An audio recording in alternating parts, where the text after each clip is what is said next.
the Sierra Nevada mountains are one of the most beautiful places on the planet. The mountains rise out of California's Central Valley into pine-dominated forests, eventually giving way to a moonscape of jumbled granite rock slabs and high-elevation peaks, punctuated by some of the clearest, bluest water that exists on Earth.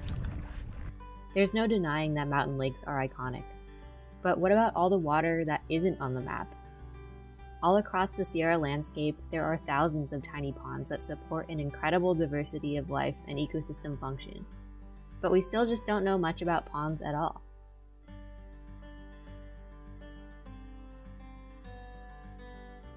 My name is MJ Farruggia, and I'm a scientist at the University of California, Davis, studying how Sierra Nevada pond systems work and how they might respond to climate change. We often think of ponds as stagnant, but through this research, we've found that that couldn't be further from the truth. Every day, the sun heats the pond, creating a warm layer of water near the surface. Every night, the cold mountain air cools down that warm top layer. Because colder water is more dense or heavy than warmer water, this top layer becomes cold enough to switch places with the water at the bottom.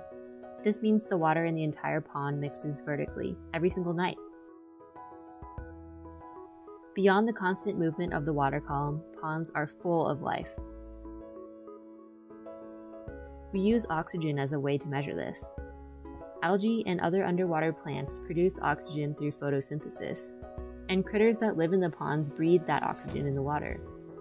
This balance between the oxygen produced by plants and the oxygen used by animals can help us understand what organisms ponds can support, how and how much ponds breathe, and what factors like heat or nutrients affect that process.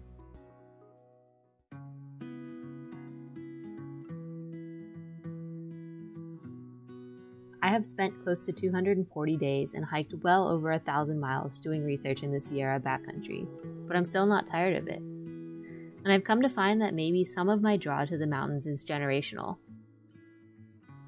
My great-grandfather spent a good portion of his life adventuring in the Sierra.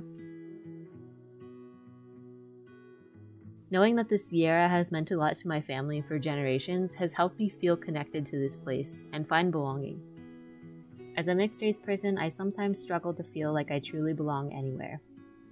Because of how I look, sometimes people make assumptions about where I'm from or where I belong.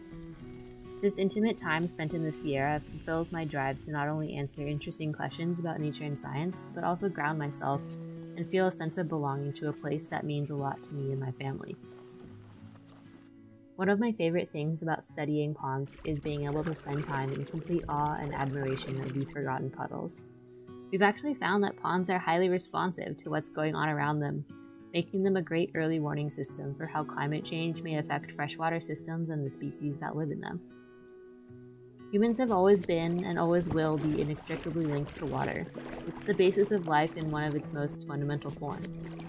It's no wonder why the experience of being witness to a beautiful lake often evokes this very universal emotional reaction in us as humans. I think that tiny ponds are deserving of this awe too. And I hope that the more we learn from ponds, the better we will understand the urgency to take climate action so that our grandchildren can have the opportunity to experience the beauty of life in these tiny mountain puddles, just as my family has done for generations.